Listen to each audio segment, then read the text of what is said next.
Hey everybody, it's Amy Graham, the Badass Valkyrie, and this is the Finding 52 focus for the week of November 8th.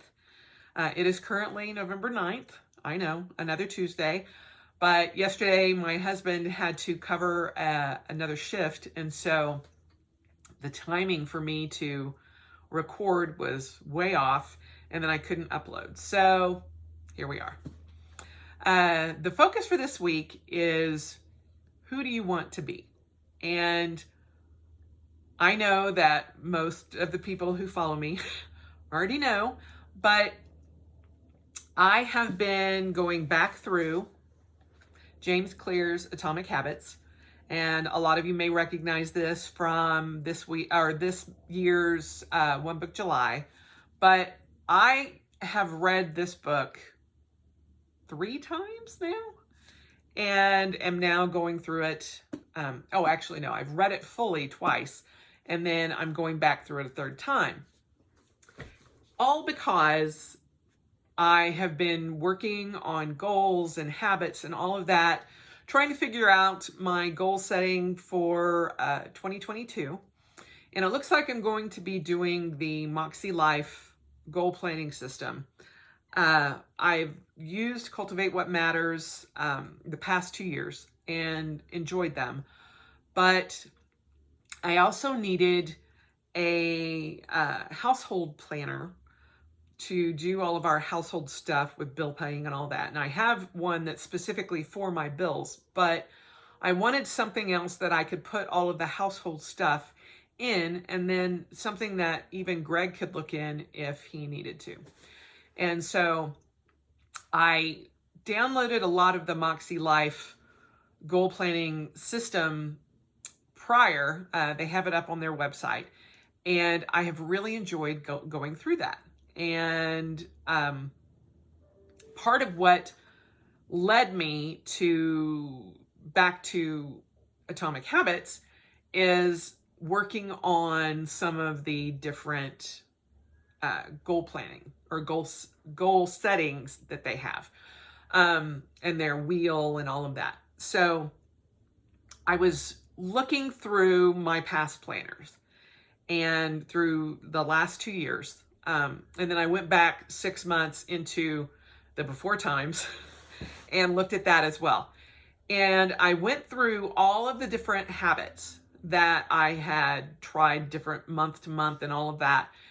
And I came out with 12 habits that I wanted to, I came out with about 15 habits that I wanted to focus on in 2022.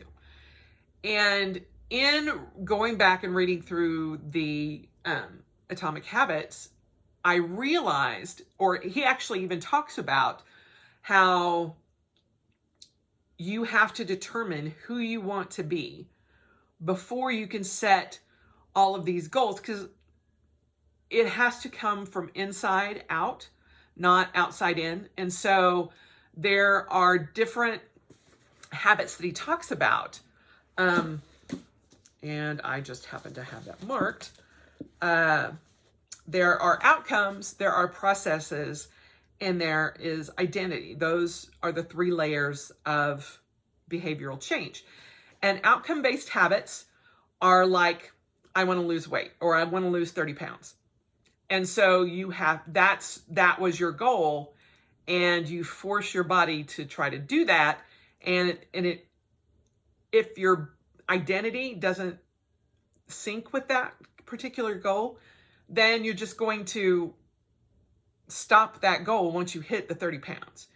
And so you quit working on that. You quit those habits because you've reached your goal, or you have totally given up on that goal and you're just like, I'm done. And he talks about identity-based habits, where one of the examples he uses is a person that she lost 100 pounds.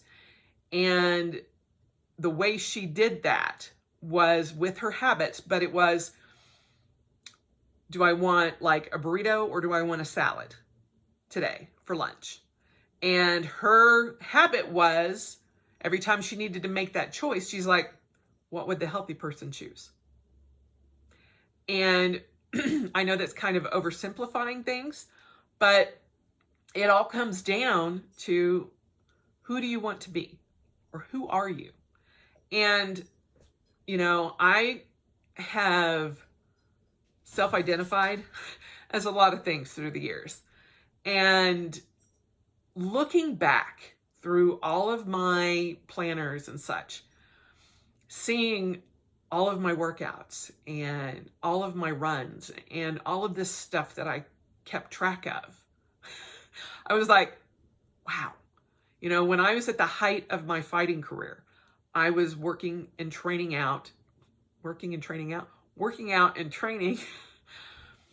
probably 4 to 5 hours a day, literally a day. And I would come home from work, I would change clothes, I would go to the gym, then come home, eat a late dinner with Greg and kind of hang out and then go to bed. And I did that because I was a fighter and I was training for a world championship. And I did that for 5 years. And as I got older, as more injuries compounded my ability, I could see that, and how little tiny bits waned off, and then how things changed when I stopped identifying with being a fighter. When I had to retire, forced to retire, and I transitioned into being a triathlete and doing triathlons, then my training changed. And I mean, that seems obvious. You are going to train differently from being a fighter to being a triathlete. But I also was not as invested. I mean, I truly was invested at the time, but I could see that I didn't have to put nearly the work into just being a triathlete, because I knew what I had to do. I knew that I had to run a specific amount of time. I knew that I had to bike a specific amount of time, and I knew I had to swim a specific amount of time. Boom, boom, boom. Whereas being a fighter, every fight was different. And it just depended on what team I was fighting, what opponent I was fighting. And so I had to prepare for all of these different scenarios. And so at, one fight, I would be the heavy, fighter that nobody touched. In the very next fight, I could be like, okay, they're coming after me. So now I've got to change up how I'm thinking and get away. If I was doing a singles fight, I had no idea who I would be facing. And I had to worry about using my longsword the proper way. I had to worry about, changing the way I used my pole arm. It was so much more involved than being a triathlete, because triathlete is run, swim, bike. Then when that kind of waned off, it was like, okay, well, I'm just going to run. And then the world shut down. And I was trying to get back into that triathlete mode, and I just wasn't feeling it, because there was no goal. There was no triathlons in my agenda because we didn't know what was going to happen. And everything fell off. And then I was like, I can do this. I can run every day. I can have that goal of running 1,000 miles in a year. Let's do that, because I am a goal-oriented person. I have to have something striving to hit. And so my habits would vary. And it was crazy looking at all the different things that I would have tracked. And I'm like, and there are some things that I'm like, I don't even know what the hell this is. And so in going through the Atomic Habits, at some point in time, I had picked up the Clear Journal, which is from Baron Fig. And that's it right here.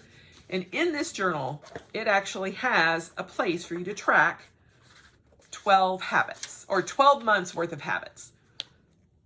And you can do it by month, and you can have up to 13 habits that you track for a month, or you can do it the way I have it set up right now is I have it set up per month, and I want to be able to see an entire year plus a couple of months, because like I said, it's got a slot for actually 12, 15. It actually has 15 entries. So I just started this on November 6th, and I'm just going as far as I can go. But my first reaction was, I want to do all these habits. But in reading how being goal-oriented can sometimes screw you up, because when you reach that goal or something happens and you can't reach that goal, it just falls off. I went through and I journaled about who I want to be, how I want to be. And I will tell you now, yes, I wrote down all of those habits. I had that list from my previous planners, 3+ years. But going through all of those, and I had that list in front of me as I was writing all of this out, I decided to figure out who that person would be that needed to track whatever that habit was. And 12 of those stood out to me. And over the past few days, I've been working on these. And the hardest one is with my intermittent fasting. And on occasion, when I get a craving for something, that craving hits me in the back of the head, and I'm just like, you want it, you want it, you want it, you want it, you want it. And until I get it, that voice will not be silenced. And so usually I will just go up and get, like, I don't know, chips and cheese, or, a cup of cereal or something to whatever it is in my brain that my brain thinks I need. And then that would shorten my intermittent fasting. I don't have a problem not eating until noon or 11:30-ish during the mornings. That doesn't bother me at all. A lot of times, even like on the weekends, I don't eat until like 1 o'clock in the afternoon, because I'm out doing stuff and I don't think about it. Do have my coffee though. Always have my coffee. But eating after 8 o'clock, between 8 o'clock and 11 or 10:30 or 11 when I go to bed, that's the hardest thing for me to not do. And I have run the gambit of making deals with myself, ignoring it, or going, well, we'll just push, the day forward. And like on a Friday night, I'm like, oh, another piece of pizza sounds really good at 9:30 at night. And I'm like, okay, well, you're not really going to eat lunch until like 1 or 2, so you're good. You'll still get your window in there. No, eating after 8 o'clock not only breaks the intermittent fasting time frame that I have set for myself, it also gives me reflux. It also makes me feel awful during the night. I wake up during the night. It affects my sleep, everything.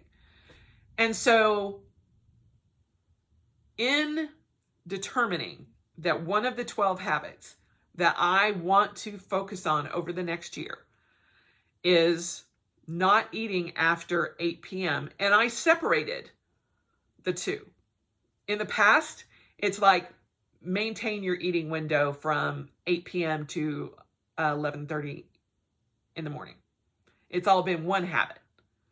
And it's like I would be able to check it off if I did one or the other. Yes, There are times that I make deals with myself doing that. But I wanted to separate the two so that I can see over a course of the year which one I'm having the hardest time with. And so if I eat early, I don't get a check. If I eat after 8 p.m., I don't get a check. Now, am I going to go into a tizzy if I don't have those checks? No, because it's over a year's time. But it is something daily that I look at. And I want to be able to see, am I mostly doing it? And is this something that is completely not working for me? You know, I can't, the times that I have tracked it when they've been together, after a few days, can I remember if I ate after that or not? I don't know. If I didn't check it, then usually that meant I didn't do both. And so this way I have better accountability for me, but also looking at that when I have the urge to eat after 8 o'clock, and since the 6th, every night. I mean, it's only the 9th, but both nights I'm like, oh, I really want to give in. I really want to give in. But what I wrote and journaled about was, I'm not that person. I am someone that can actually maintain this, because I don't want to be the person that has acid reflux in the middle of the night. I want to have better sleep, and this will affect my sleep if I do that. And there are a multitude of things that just eating after 8 p.m. for me affects. And it's like a domino effect. And in turn, will affect other habits that I have, like going to bed at 11 o'clock and trying to get at least 7 hours of sleep, solid sleep every night. And so I'm also, I also put in there, I want to be the type of person that can stick to this and can maintain a proper intermittent fasting, because working with my nutritionist, working with my orthopedic doctors, all of that, they have all said that that is something that works well for people with my situation. Now, I also know that it affects me negatively when I don't. So whether I'm intermittent fasting the whole time, or if I'm just stopping eating at 8 o'clock at night and eating whenever in the morning, that's beside the point. I need to stop eating at 8 o'clock at night because it gives me heartburn and acid reflux and all of that. So that is something that I need to stop. And so I have, for all 12, I have written and journaled about what the type of person I want to be and why that comes into play, why that particular habit comes into play. And it has really actually helped enlighten me about certain reasons as to why I was trying to do all of these different things. And a lot of it came out in my journaling as to why they haven't worked in the past, which was amazing to me. And it's not like there's like a formula for who do you want to become.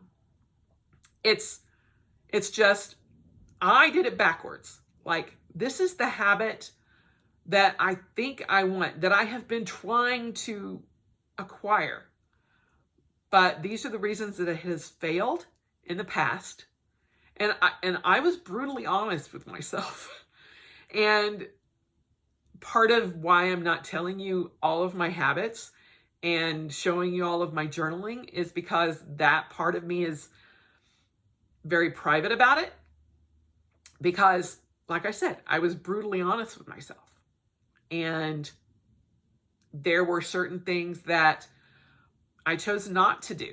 I chose not to do an exercise habit at all, other than stretching and doing yoga, or doing yoga every day, because I have no idea what condition my body's going to be in after my hip surgery. And not having an exercise habit in that 12 was so hard.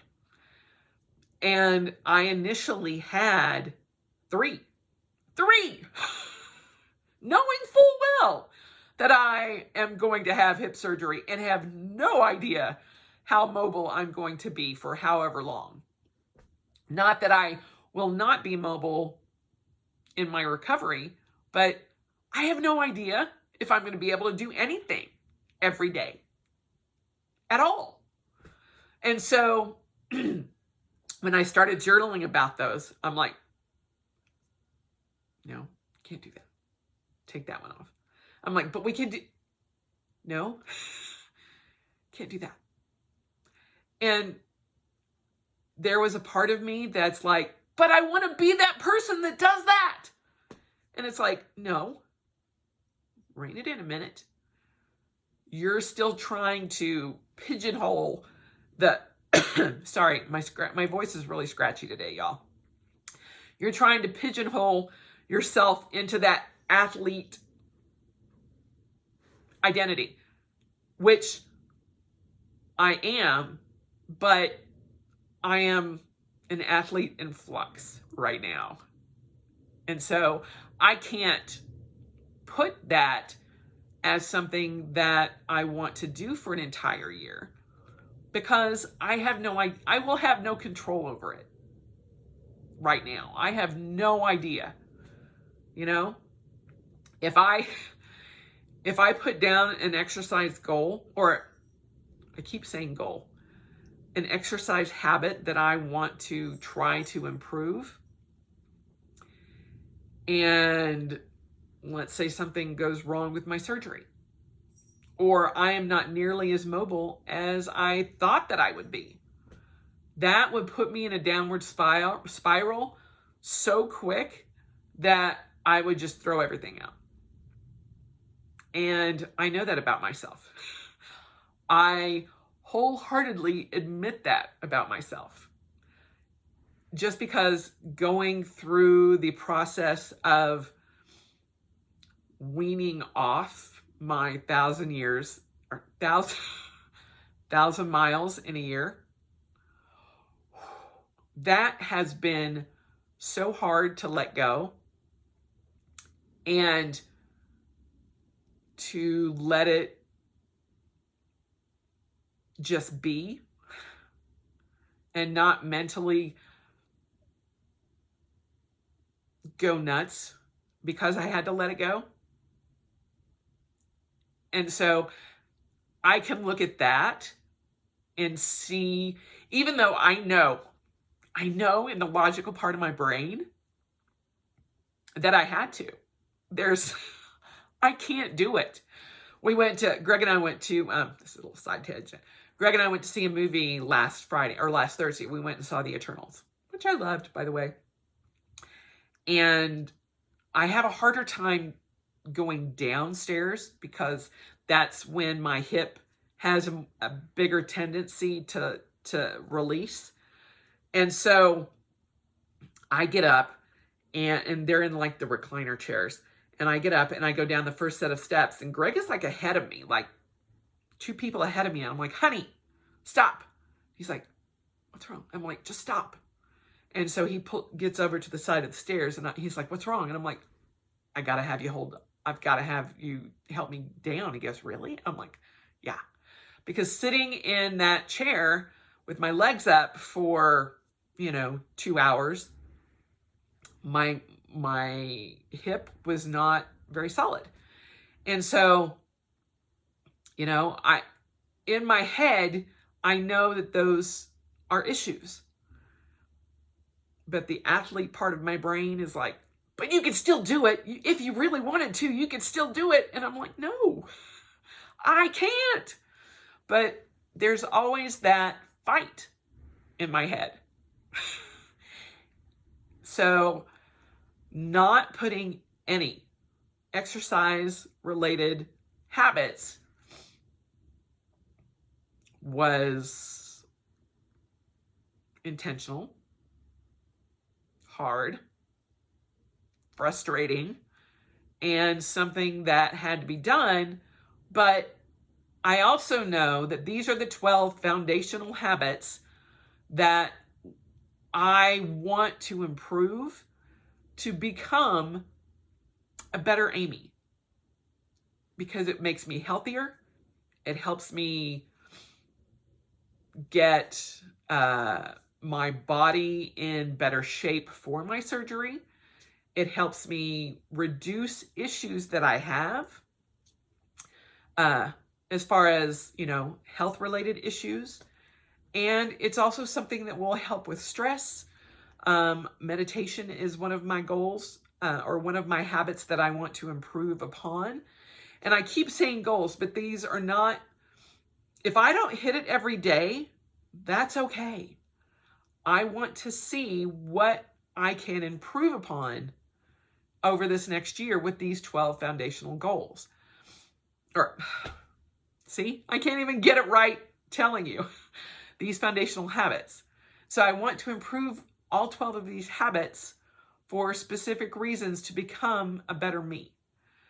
And it has been such a good exercise to go through this and to utilize what I've known from James Clear and from Ryan Holiday, who is the Daily Stoic, and Tom Bilyeu, from all of these different things that I pull from to help biohack myself, I guess. But I don't look at these as life hacks. These are things that I need to improve upon and that I need to work on. And just picking and choosing randomly every month does not help me in a way that I think looking at it over the course of a year and going, okay, I fell off during this month, or I wasn't as aware this month for whatever this particular thing was.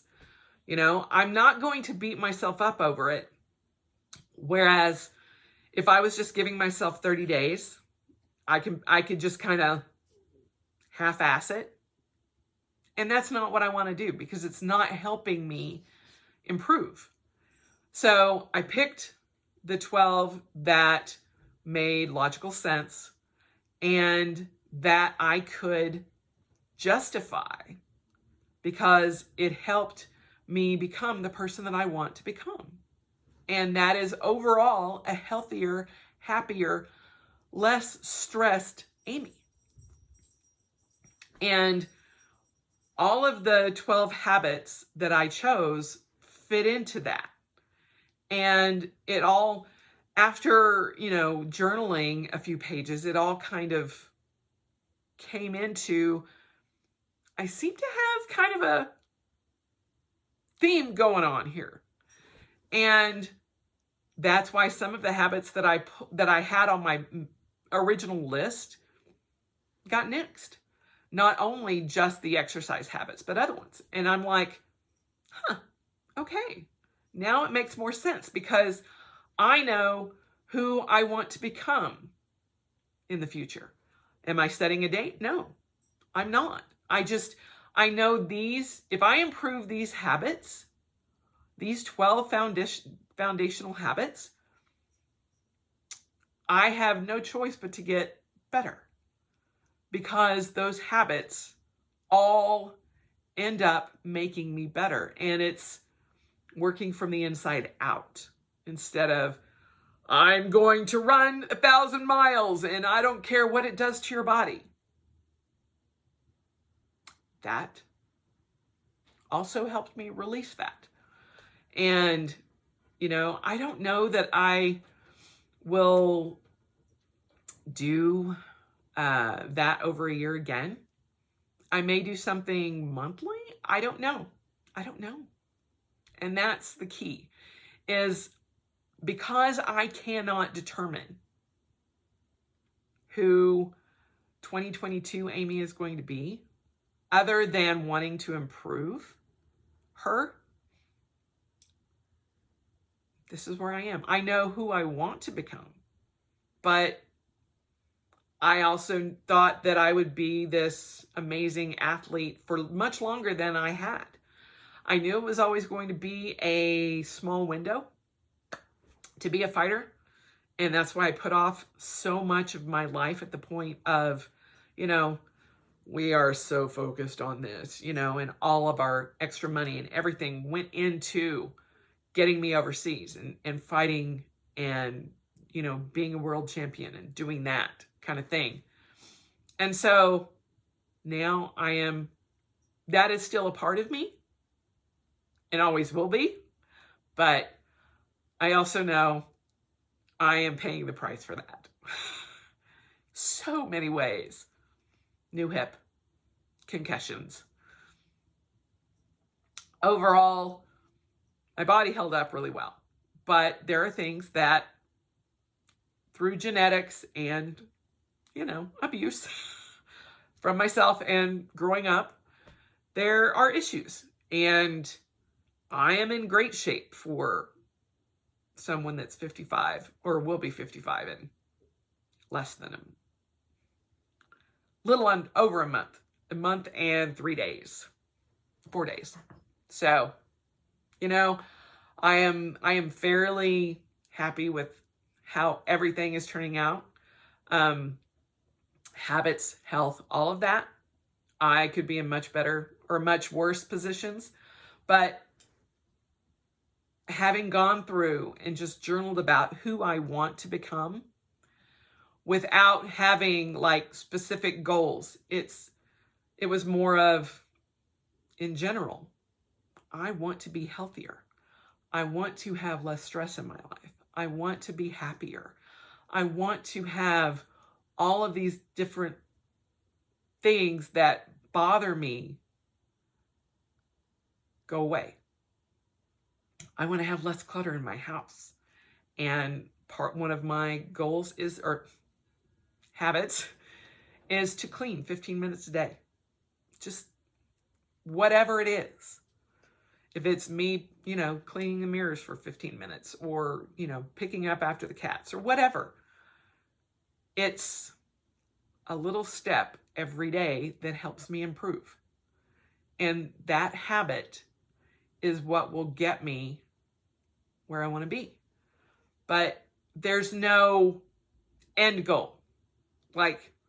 There's no 1,000 miles at the end of the year. I just want to be happier, healthier, and less stressed. So, who do you want to become?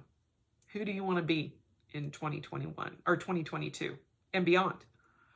I didn't, like I said, that goes from November 6th all the way up to January of 2023. Will I stick with it that long? I hope. But if I don't, I don't. I've had, like I said, this journal for a while.